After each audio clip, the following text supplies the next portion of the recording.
All right, what's going on, everybody? Welcome to tonight's live stream. We're gonna go epic style on this thing here, real quick. So you're gonna see what we've got going on in about 2 seconds here. So get ready for a little bit of some total action here. Here we go.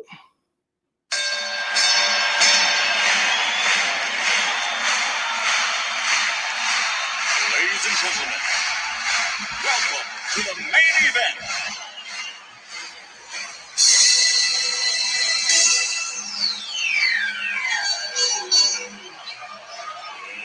Let's get ready to rumble!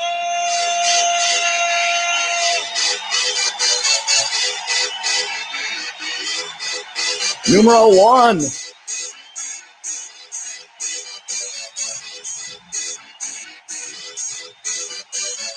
Y'all ready for this?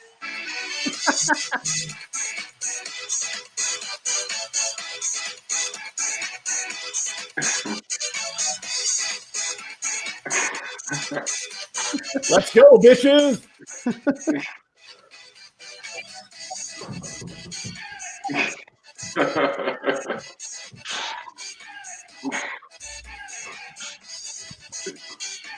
Big sexy, I like it. Big sexy. Oh yeah, here we go. Oh yes, we love Brussels sprouts. Oh yeah, Brussels sprouts all day, baby. Fuck it. How about this? This is awesome. Are you guys feeling this or what? Oh, I'm pumped. It's definitely pumping you up. All right, there you go. A little fucking pump me up on a Tuesday night for you fuckers. Let's go. Let's go. Well All done, right. So well anyway, done, buddy. having a little fun. I see El Jefe is just sitting there in the background in blurred out mode. So Oh yeah, he'll be coming on.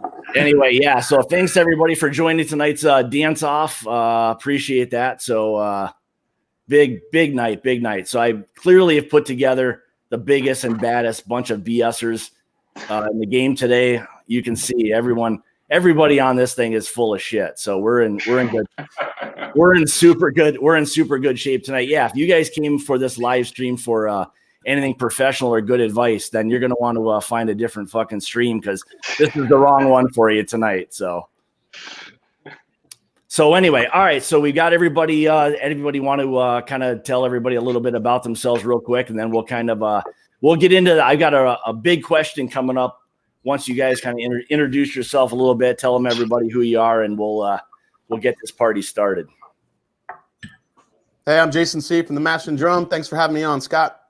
Thank you. I'm Mike Cline. I'm the undefeated champ, and I'm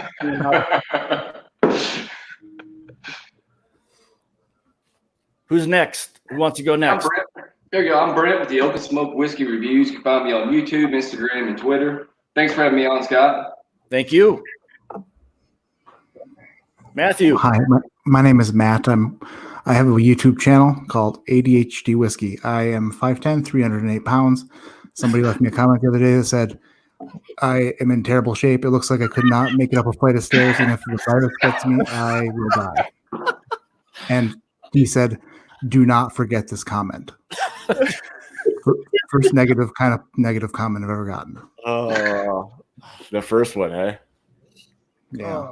It was a brutal one, too. Yeah, you get all kinds of assholes. Don't let that shit, you know. Mm-hmm. Mm-hmm. He's just jealous of Big Sexy, so that guy can fuck himself. I Agreed on that one. Yeah. was right about the stairs thing. he can't be jealous of that haircut.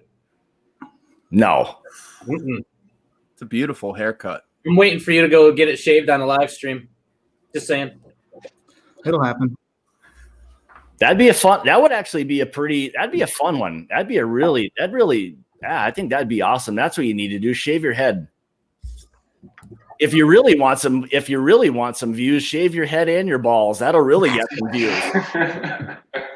That's next level shit right there. That is. That's gonna be live tonight. My first like serious question to all of you guys. I kind of let the cat out of the bag. Wait. Who's this guy? I got left out. That's okay, Oh, Scott. sorry, You Neal. know what? I'll always remember that. That's okay. Sorry, Neal. I thought you already went. Nah, that's what she said, but it's okay. But yeah, I'm Neal from the Bourbon Buddies, the other half, and Jeff is the better one, and we both like Brussels sprouts. Yes, you do like Brussels sprouts. F you, Jeff. Long walks on the beach, cuddles, and Brussels sprouts. What better combo? You got it. You got it. All right. So my first serious question for all of you guys before we get into like what we're drinking and the chat and all that. Did Carol Baskins do it? That bitch. Is any hopefully most understand the question. Maybe everybody won't, but Oh yeah, I think Carol. The husband's gone. He's nowhere to be found. I mean, he had that setup with the plane and all that, but I mean, why would you leave your plane or your car at the airport? Like, I don't know. It's just weird. Yeah, she's a bit of a nutcase. That's for sure. So I don't know. It sure seems like she's Oh yeah, little behind something. she definitely did it. She wanted the zoo.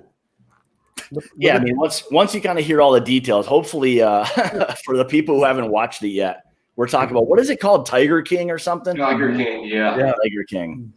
Joe Exotic.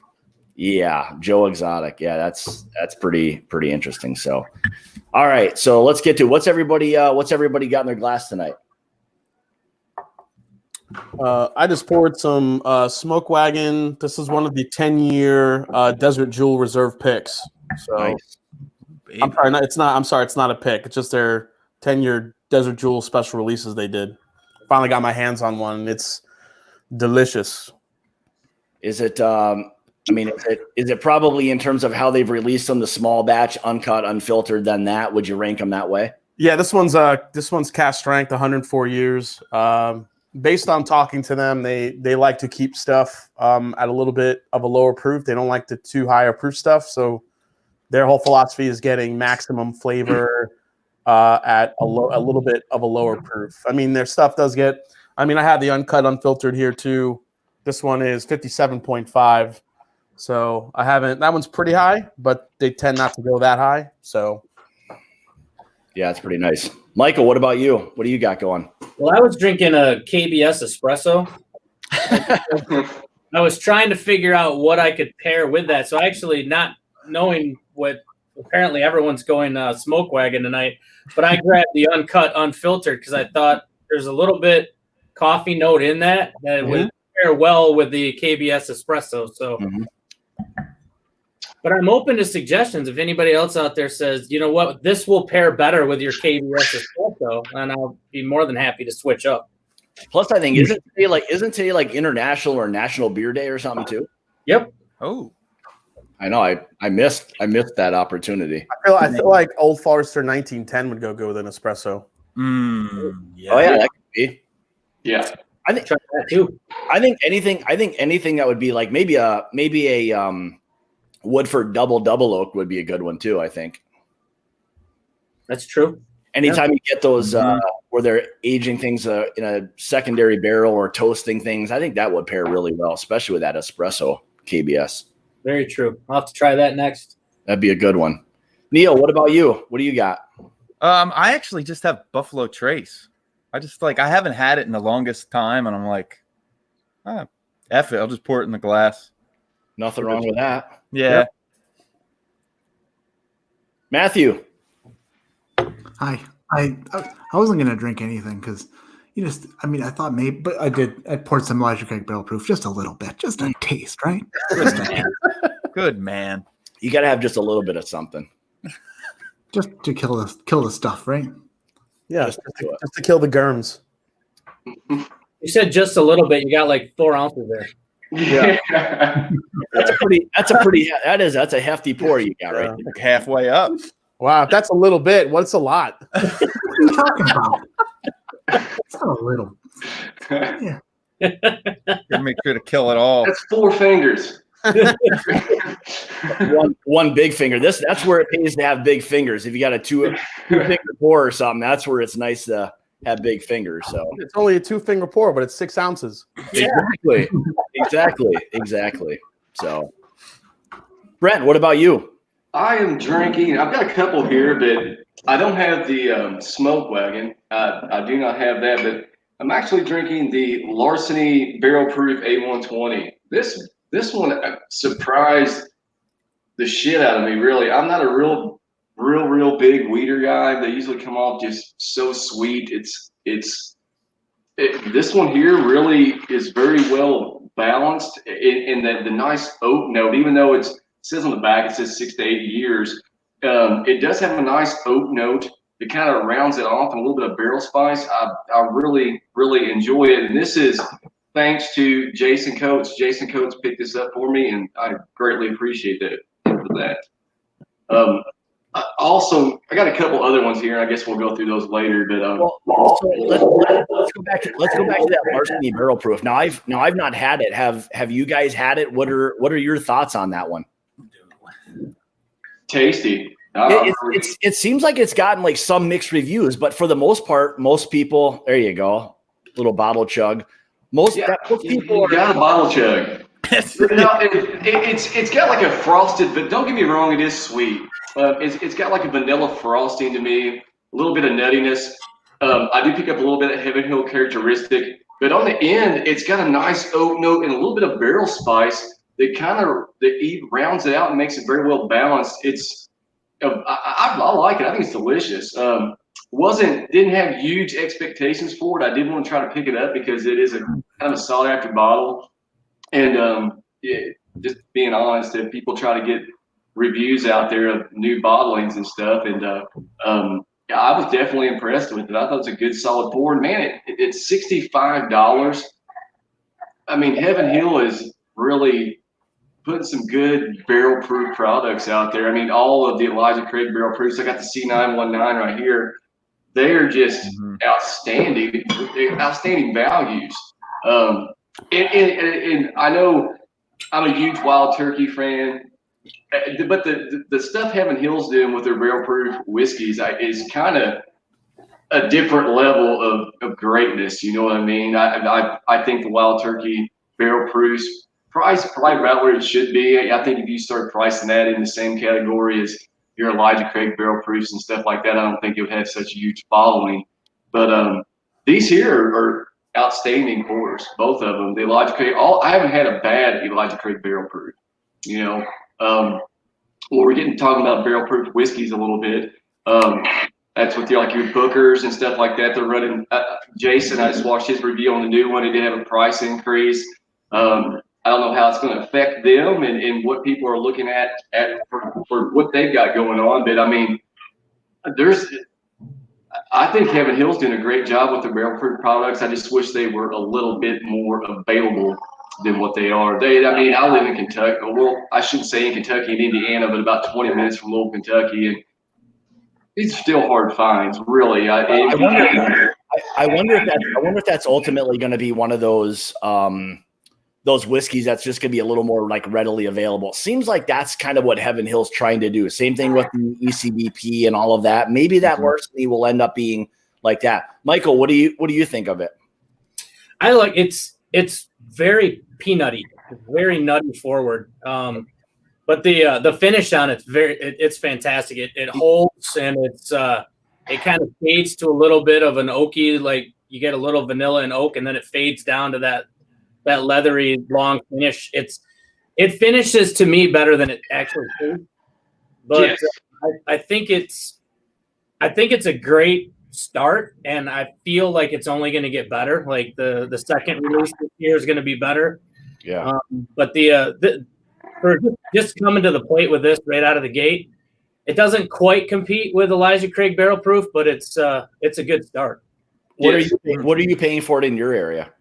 It was $60. Okay. All right. So not bad though.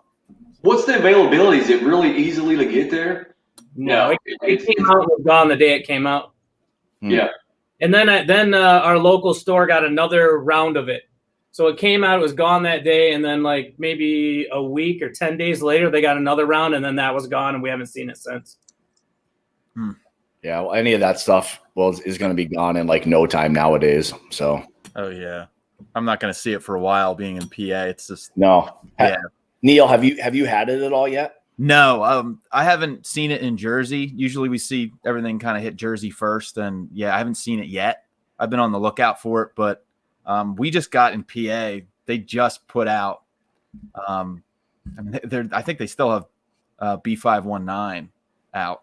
From Elijah Craig Barrel Proof. Like they don't even have like C919 out yet.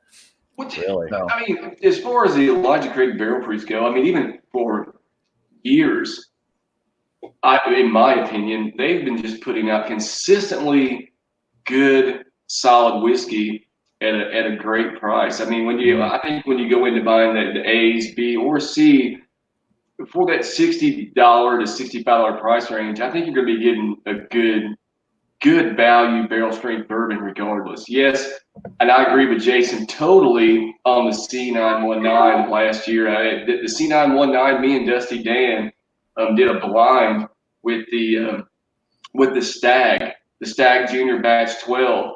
And I picked the Batch 12. I hadn't had the C919 side by side with the Batch 12. And Dusty Dan picked it, and I did also in a blind the C919 over the Batch 12. Now, could that go either way depending on each setting? Yes, probably. We've drank several whiskeys before that, but I mean, in that occasion, yes, it's definitely a good solid pour bourbon whiskey.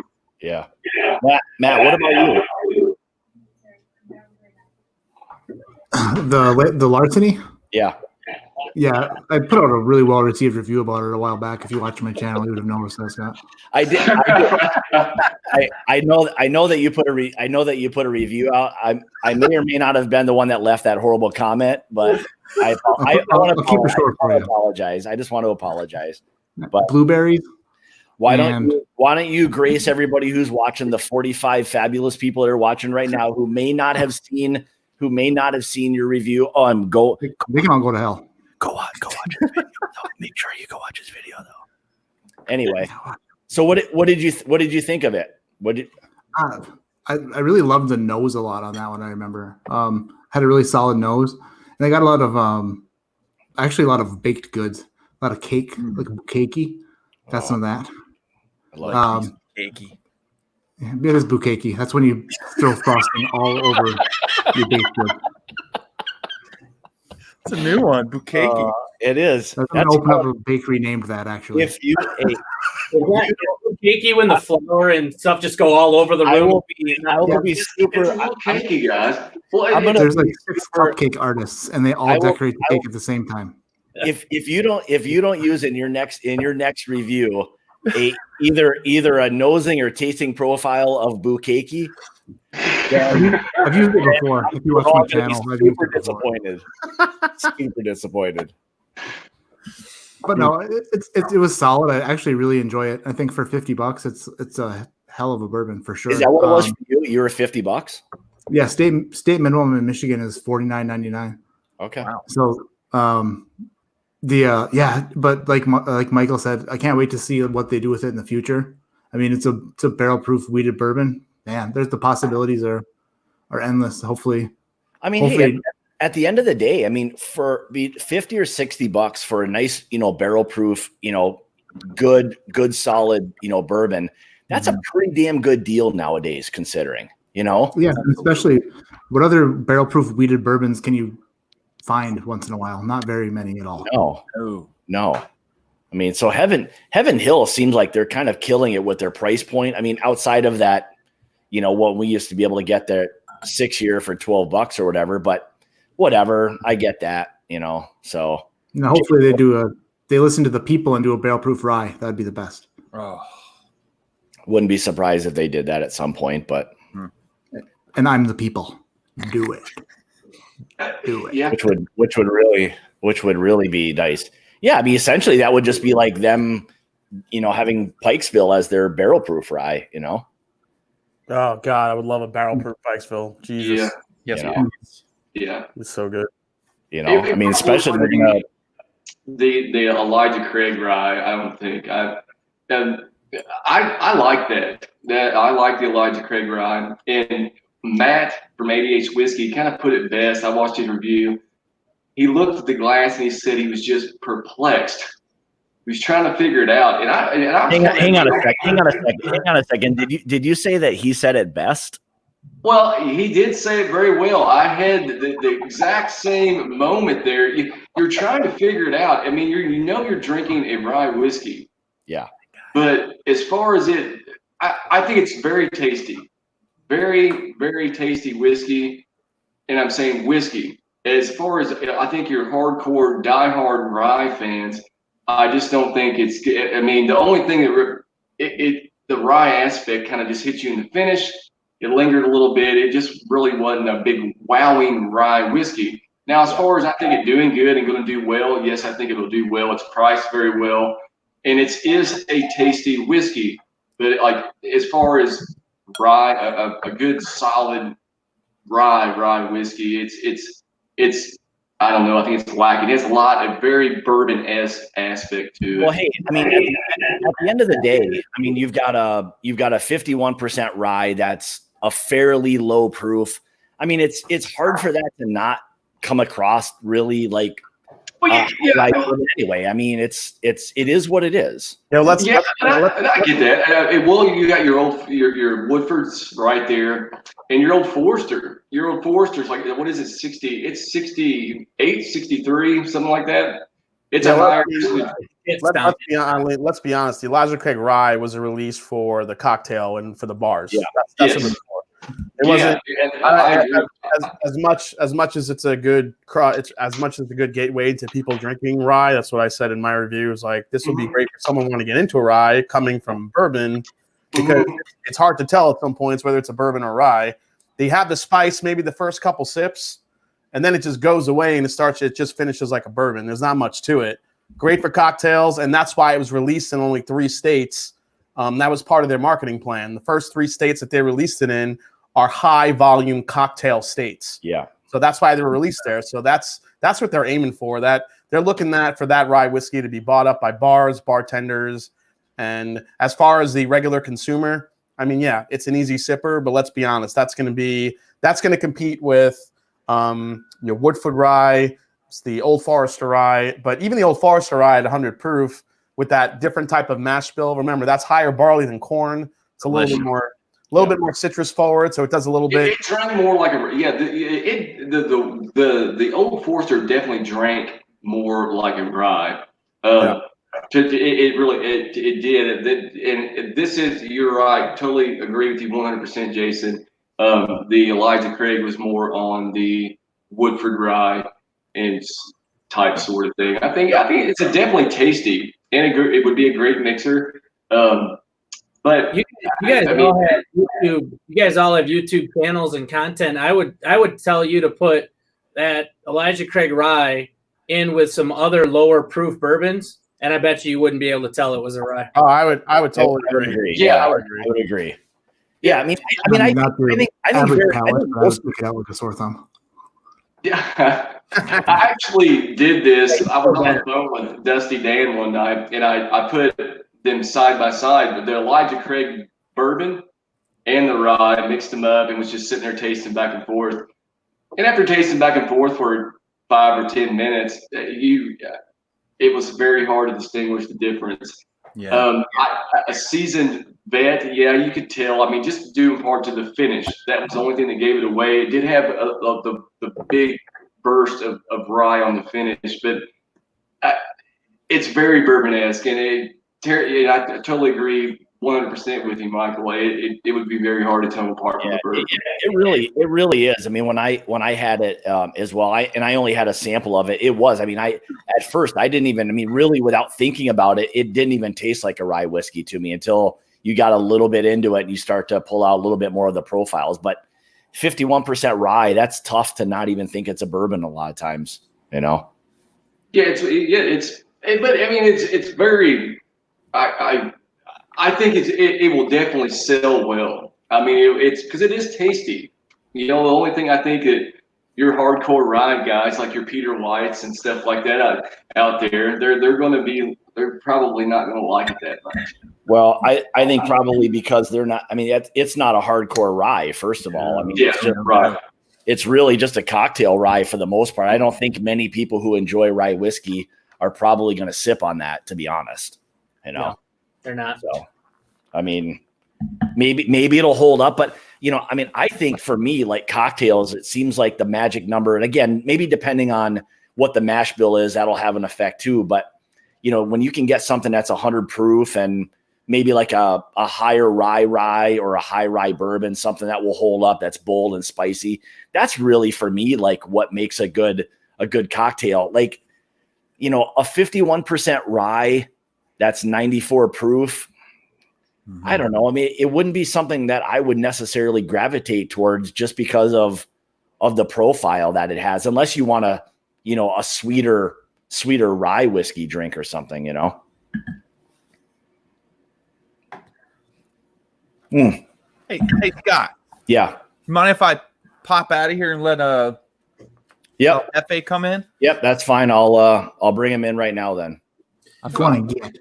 I think my biggest problem with that Elijah Craig rye is exactly what you were saying, is that if I had the opportunity to buy Old Forester rye or Elijah Craig rye, that Elijah Craig rye would sit on the shelf all day. Yeah, no doubt. Without a doubt. And that Old Forester is just a great value, and it drinks more like a rye. It does have more a rye essence to it, and that reversed mash bill on the malted barley and the corn is just it's outstanding. And I'm not a big rye whiskey guy. I'm really not. I mean, yeah, I'm not. I've talked about that barley really starts to kind of come out in it, which I think does really well, like in cocktails. So that profile, I think, is if their original idea was that to be like a cocktail rye, I think they really nailed it with that because of just the different complexity that it has. I mean, it's already 100 proof, which is good. And then to have a little bit of a different, mash bill, it was nice. I think it just made for more of an interesting cocktail is what it did. I heard, hey, first welcome in El Jefe. What's up, buddy? What's going on, guys? How are you? What are you sipping on there? I am savoring the last little bit of my rare breed because nice. Things closed down around here. So do it, all of it. Do it now. Do it. Do it. Yeah, you can't beat the rare breed for that money. That's a solid port right there. That's my go-to, man. If I had to every day sip for me, I just can't get enough of that. I never get tired of it. Well, and it's one of those whiskeys or bourbons that you can find anywhere. It's everywhere, Come on, take care of the dog. Which helps. For $50-$55 or whatever it is, that's a pretty good deal. Yeah, absolutely. Especially for barrel proof. We were asking the other guys before, have you tried the Larceny barrel proof yet? No, we have not been able to get our hands on that. I know that's what Neal was saying before. I didn't know if you had tried it or not.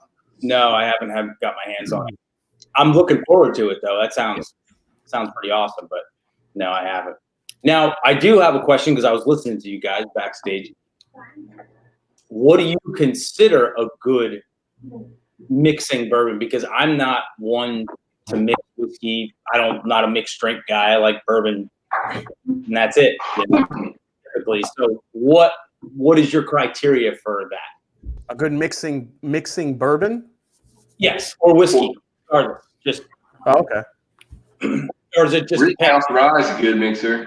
You're talking about, you know what I mean? So what do you guys, your personal choice and reasoning for calling it that or profiling something is that? Well, I'll say like on what I use like all the time. So if I'm going to have people over or whatever, I'm going to make like bourbon cocktails.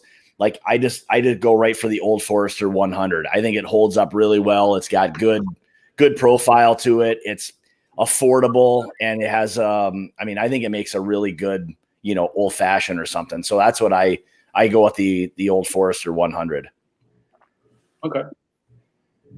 Yeah, I look for a good price because obviously I'm not going to throw anything really good in a mixer. So I base it on price. I do like a little bit higher proof, either 90 or above, because I like the, I still want to be able to taste, the cocktail or the whiskey in the cocktail, not just be overpowered by whatever the mixer is. So Yep. I tend to lead towards 90 or 100 proof for that. But I mean, yeah, like my ultimate mixers I usually use are Rittenhouse. I think Woodford is a really good option just because it's so balanced. It doesn't really go too spicy or too sweet the other way. It's a good balance there.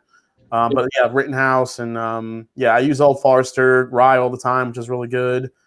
That's pretty much it. Oh, Fighting Cock's a really good one. If you want a little bit more proof. And isn't the Fighting Cock, isn't it a high rye or is it not? I don't think it's a high rye. It's not high rye, but it is. It's 100. It's 107 proof, isn't it?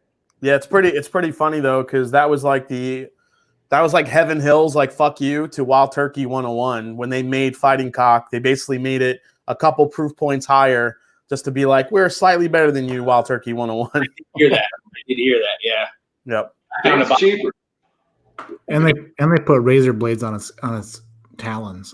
So yeah, it is a badass chicken. It's like the best. It's the best logo ever. I feel like when you're making a mixer, for me anyway, you need to use something that's a higher proof because it's going to get sweet.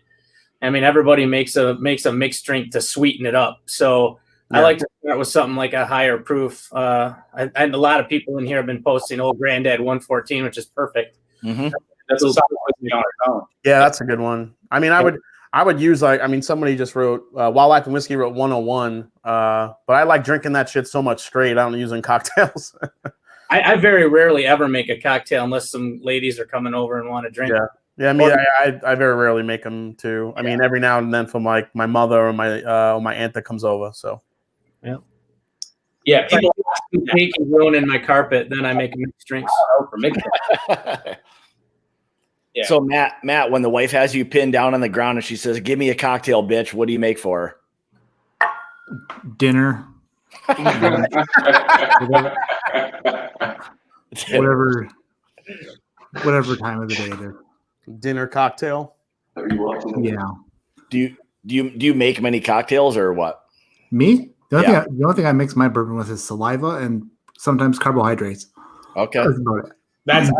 That's why I'm asking, because people will ask me that, like, "Hey, what's a good one for this?" I'm like, man, I don't know. I don't make mixed drinks. So I don't know.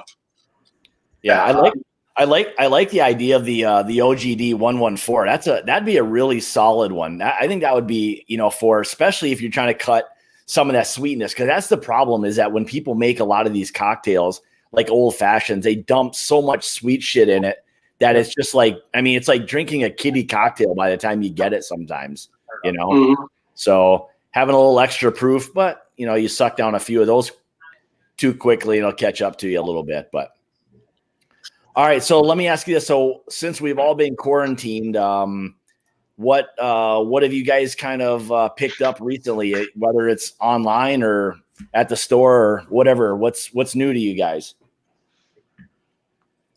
For me in Ohio, nothing really new has come in. I mean, Ohio just started getting Four Roses Small Batch Select and also Larceny Barrel Proof here and there.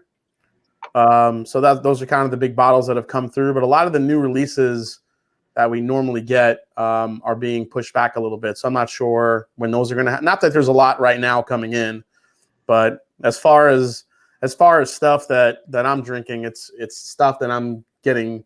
That I'm either ordering online or getting sent to me, like the Smoke Wagons.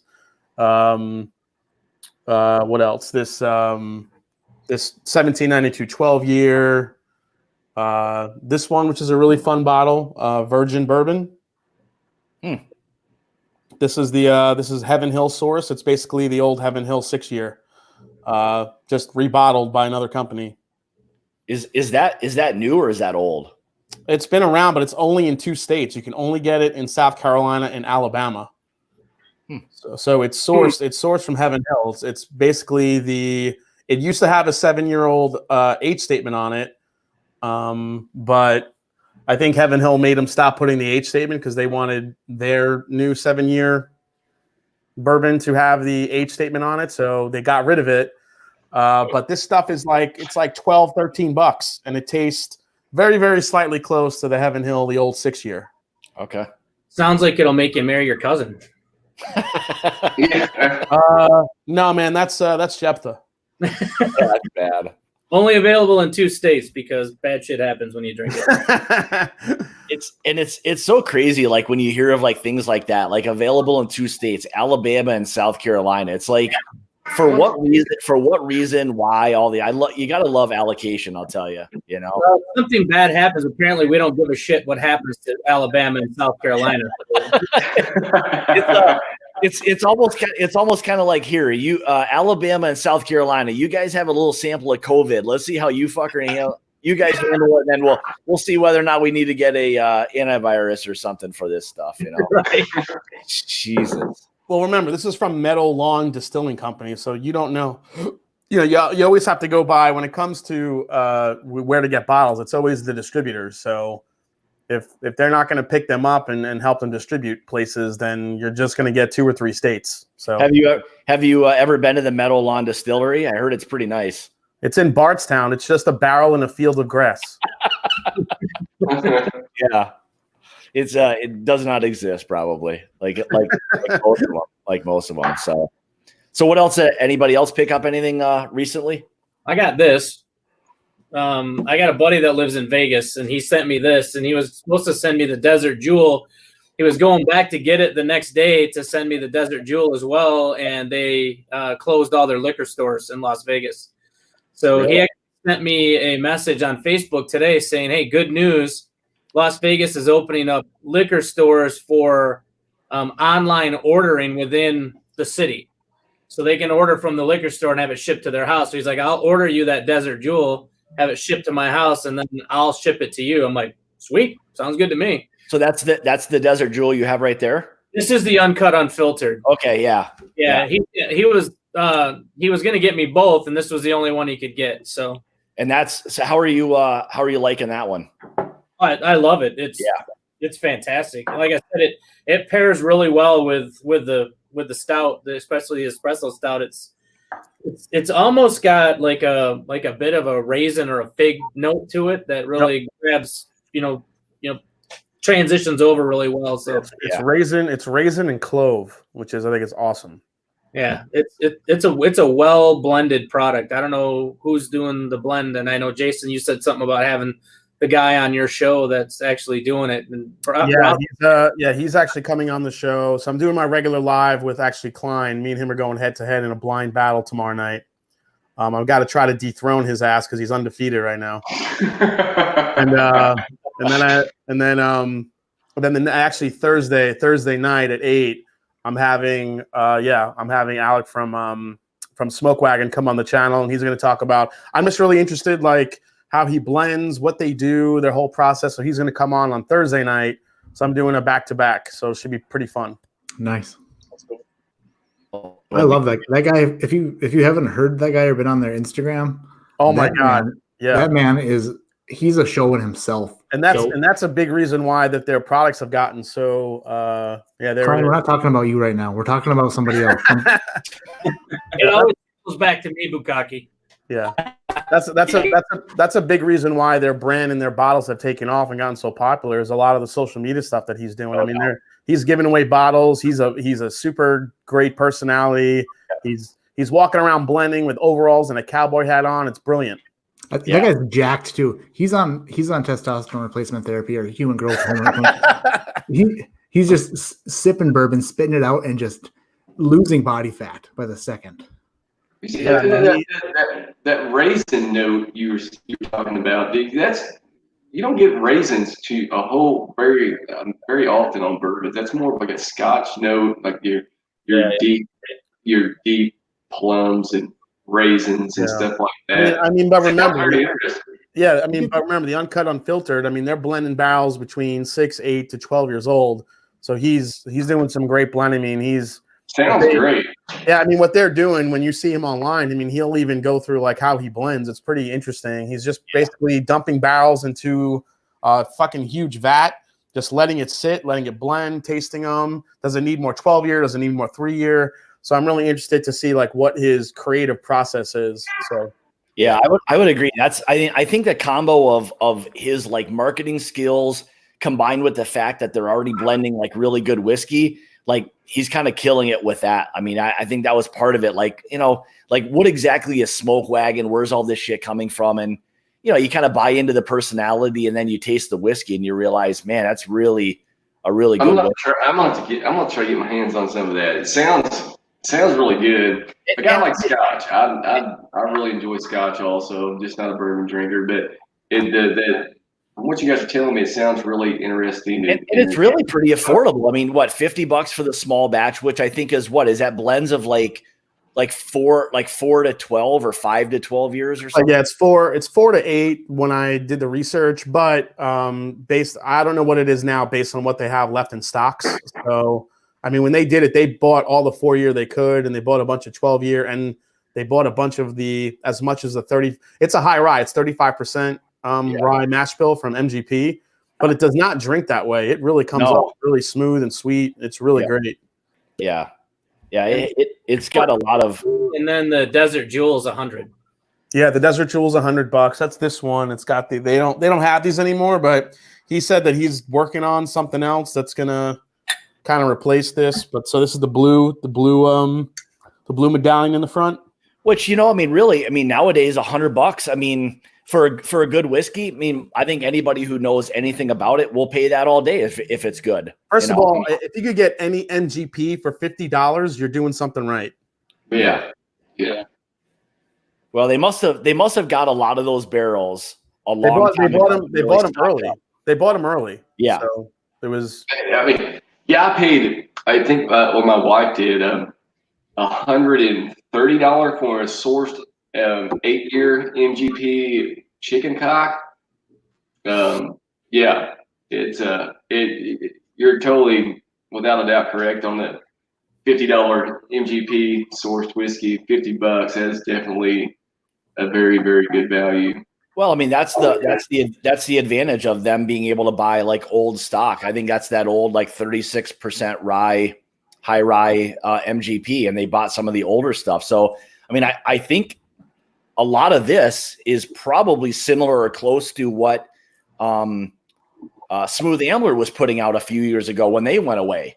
So what everybody wanted, you know, Smooth Ambler to continue doing, that's kind of what they've really continued doing, you know? So Smooth Ambler did a great job for a long time. And like those guys have said in the past, they just never bought enough of it. So I think Smooth Ambler's shit now. Yeah. Yeah. I mean, well, look at what they put out now. Everything is a 5-year stuff that they've got. It still tastes a little bit young. I've got some up there, and same thing with all these like store picks. I had one the other day, and I couldn't tell it wasn't any different than the shit I had that was just a regular pick, and that's $30 or whatever it was. Yeah, I had some of the MGP Smooth Ambler at Dan and Sean's place, and I'm like, man, this stuff's amazing. So I was in Florida and I saw it on the shelf. I'm like, oh, I'm buying a bottle of it. Like $80 I spent on it. It's freaking garbage. I'm like, what? Yeah. Yep. Man. Yeah, what happened? You gotta check what's on the bottle. I mean, that's why if you go on secondary, some of those old picks that are 10, 12 years old from Old Scout people are selling them for over $400. It's insane. Yeah. I feel like when a distillery does that, it's kind of like bait and switch, right? You got somebody hooked up. This is what we do. You love what we do, and then we're gonna change the game on you. We're gonna change it all the way up on you. You got some of that Dickel juice, man. Yeah, it sucks. Yeah. Well, I think that was the only place they could get like more aged, you know, whiskey. I guess maybe they thought it was a better idea to go the route of Dickel. I don't know. I mean, it's just.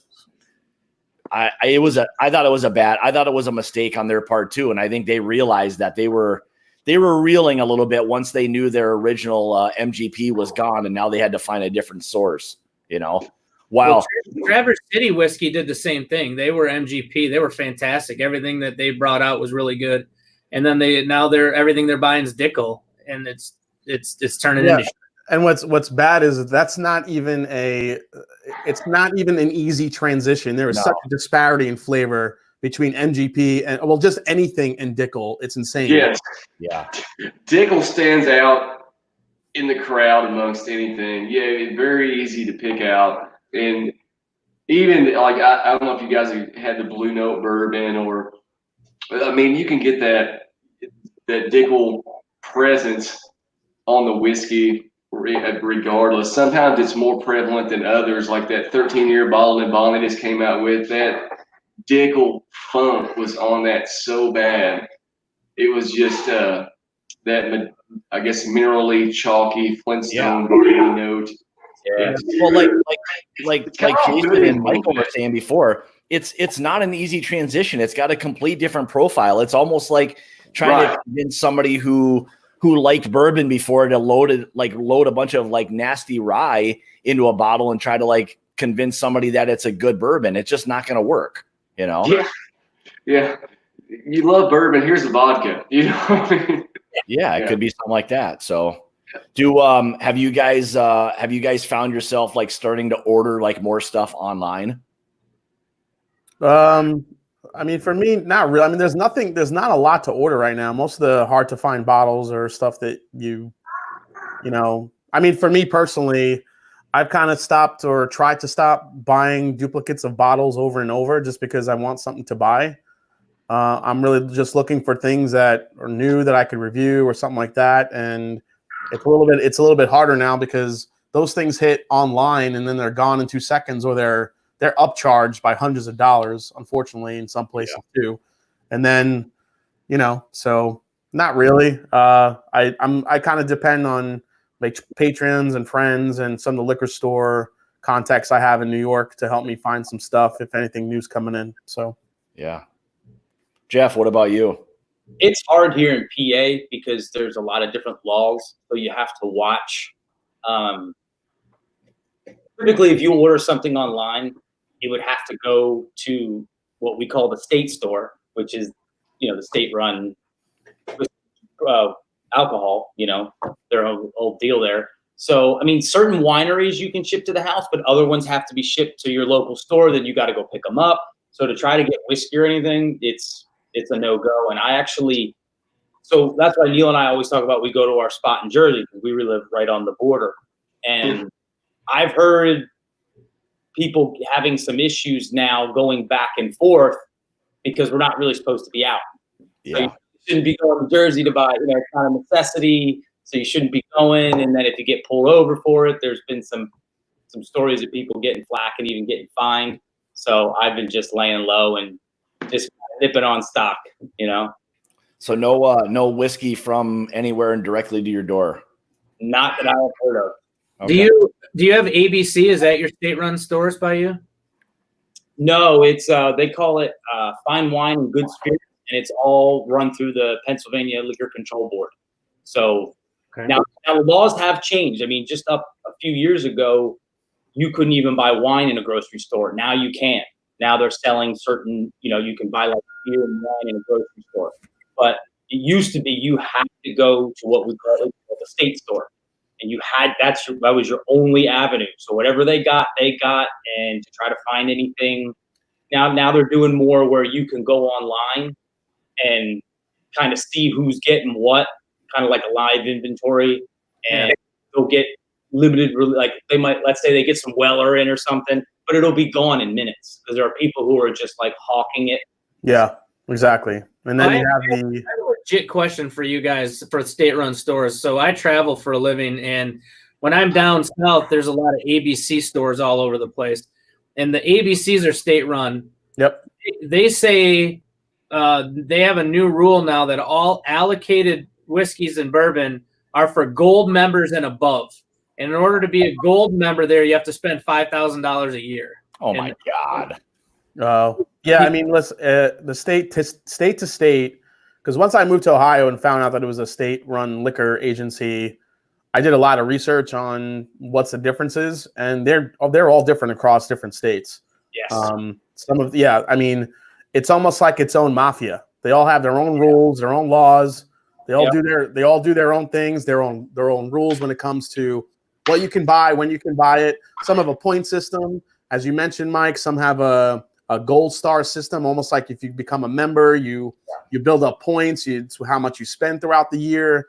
Here in Ohio, they do some of the stores. So Giant Eagle is one of the supermarkets where you can go buy some liquor there. So they used to like spot drop all the different releases throughout the week, and you kind of knew where you lived, what day they were getting a shipment. But now all the Giant Eagles now are every Saturday morning. So you have to go there Saturday morning, wait online at like 4 or 5 in the morning to get anything that's coming in new that's good, whether it be Blanton's or Weller or anything like that.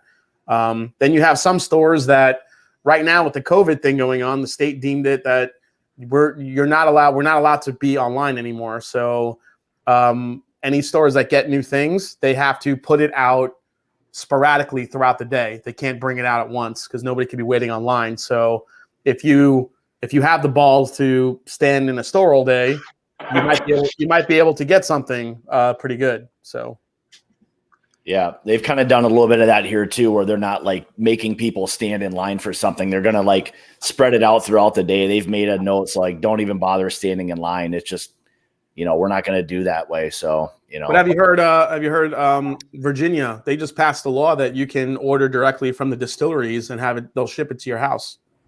Really? As long as I don't know if it's I don't know if it's all across the country, but I know if you live in Virginia now, like John J. Bowman, if you're a fan of the Bowmans, you can order online and have it shipped to you. That's a way that they're helping out the distilleries while they're making hand sanitizer. Oh, there you go. Interesting. Yeah. Yeah, that's the crazy part. Like Mike was saying, and you guys, I mean, when you get all these different laws that apply to these different states that make things either super easy, like me being in Wisconsin, it's so easy. I mean, as long as I can get a place to ship it, they'll send it here. I mean, it's so easy to get liquor here. It's unbelievable. I mean, short of like allocated stuff, but sure.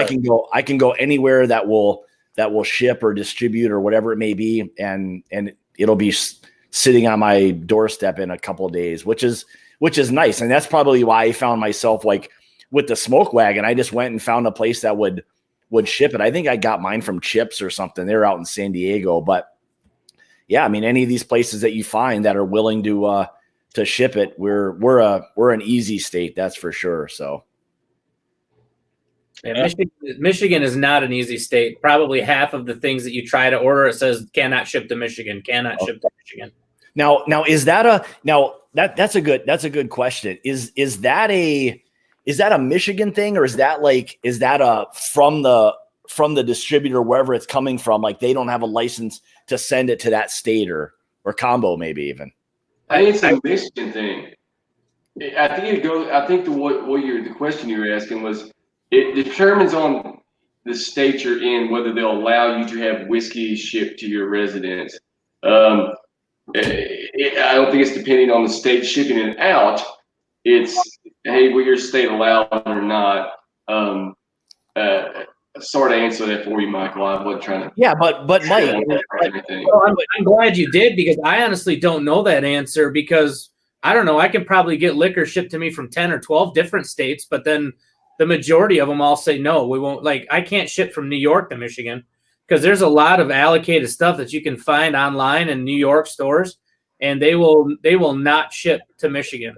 California, Utah, Colorado, none of those will ship to Michigan. Really? Yeah, I think it's depending on your state. I know Indiana, they'll accept that you can ship liquor straight to your door. And a good thing came out of this: Kentucky is now shipping whiskey. They're actually, they never mailed whiskey or shipped it before. They're actually shipping it now. As far as me buying anything online, I haven't done that. I have, like Jason had said, I've got some friends that I've PayPal'd them and sent them the money, and they've actually shipped me whiskey. But as far as me looking online, it is rather expensive. Yeah, I mean, what I'm waiting for is the floodgates to open. Once all this is over, what the the inventory that the stores have got. They just haven't really gotten rid of their allocated bottlings and stuff, and you walk in and they're there. I think when the floodgates do open, especially your mom and pop stores, I've got a lot of mom and pop stores that call me and say, "Hey, we've got this in, we've got that in." They're not trying to sell online or anything like that. Once the floodgates do open, and I've sent Jason and Scott pictures of some of the places that I go to, and they've got some pretty awesome selection, and they're at a reasonable price. I'm just waiting for the floodgates to open, get in there and see what kind of new allocated bottlings are out there. As far as me going out and looking online to buy anything, I haven't done that. I've had some friends send me some bottles though. Jason's Coats and the Bourbon Apprentice have sent me a couple bottles, and I greatly appreciate that. That's probably. Well, I wonder how things are for Ben being in Hawaii. I wonder how easy or difficult it is to get things there. That's got to be expensive, that's for sure. Without doubt. I want to know where those milk's like $25 a gallon there. I want to know where those floodgates come from that are going to open up, because like I've got a buddy that owns a store here in town, and he's part of our all of this too.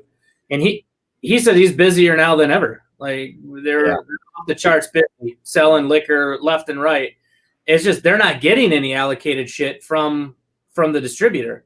Yeah. So, I mean, are they holding on to it? Are the distilleries holding on to it? Like where the hell is it? Yeah, I think that's really the big thing. And I think these distributors, I mean, they're probably very much like the mafia. I mean, I think they dictate a lot of where this stuff goes and why, So, but Matt, what do you think of all this? I haven't heard from you in a little while. Oh,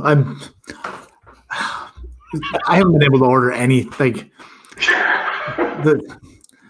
my wife is like with the one nurse in the world. Like her nursing, she works in an operating room. Yeah, and they canceled all the elective surgeries. So across the country. So she's a travel nurse, works at this hospital, but she can't. Like they just sent her home. Basically, called her off of work for the past 3 weeks. So she's not working at all. So I'm a stay-at-home dad, which doesn't really pay that great. So all my bourbon shopping has been cut to zero. But I've looked a lot, and looking's fun. Yeah, looking is fun. Looking is fun. That's for sure. So basically, you can't sneak it in. No, there's no sneaking anymore. Yeah. What are you talking about? But when this shit gets better, it's on. It's just gonna be mad purchases all over the place. Yeah. Let's just charge for. Hey, don't worry about it. Go nurse. Go nurse. Well, it's made like from my standpoint. I don't know why, but it's like somehow I've like been given this like free run at like somehow being able to like buy like an endless supply of stuff. Like I need more of this for the quarantine. I don't need anything like all of us, but I don't know. It's just strange. Like I feel like I can just sit at home and just send shit away. Like I got all this like funny money, and it just goes off, and liquor shows up at my doorstep, which is pretty cool. So it's because you have the time, man. You have the time, and your mind starts wandering. That's the hard part. That's the hard part. You just sit there and there's nothing going on, and you're like, I'm just gonna look. And again, it probably helps knowing that I live in a state where I can get a lot of these different things, but and different stuff, So I don't know. It's become a little bit of an issue that my wife would say, but I don't know. Hey, Scott, on Christopher David's comment there, I want to know where he lives, that they're swimming in allocated whiskey right now. Oh, in Maryland. Stores in Maryland. Really? Dang. We're getting all the restaurant allocations. No shit. That's what we need. We need all the restaurant allocations to start showing up in Michigan. Yeah, so that's another thing that happened in Ohio. That's bullshit. All the allocated stuff that all the restaurants ordered went back to the state, and they're just sitting on it. I don't know what they're doing with it. That's very interesting. Yeah, that's weird. Again, it's that mafia mentality, fuckers. They already purchased it. It was in their possession. Why not? Well, see, that's the thing. They returned it they returned it for a refund. The restaurant. Okay, So they return it. They didn't get it called back. They returned it. They returned it. So it's like, hey, are they holding on to it till it reopens again, or are they going to sell some of that shit? You think for business sake they would want to sell it? Well, it was like what was the large like restaurant or liquor place in, I think it was either Maryland or Washington D.C., like Jack Rose or something. Yeah, and Jack Rose is selling some of their like collection, like everything they were getting rid of. And they have an epic collection at Jack Rose. Yeah. Yeah, that was amazing. And I saw the thing on that on the news, and he said he's got enough backup in his storage facility that he can sell all that shit and just bring it all back into stock. He's not going to be hurting when it's all okay. So that was the deal. So they've got so much other stuff that they can get rid of their stock. That they've got. They have old Pappies, old Stutzel Weller shit. They have some amazing stuff there. That'd be pretty awesome. So, all right. Well, I know we're into about an hour. I know the bourbon junkies are going to get going here in a second. So, guys, thanks for joining tonight. At least it passed another hour on a Tuesday night with nothing much going on. So, hopefully everybody stays safe and healthy. Same to everybody who tuned in tonight. So, with that being said, guys, thanks for joining tonight, and we'll talk later. Cheers, everyone. Cheers, guys. Stay safe. Thanks, guys. Have a good night. Go watch the junkies. Take care.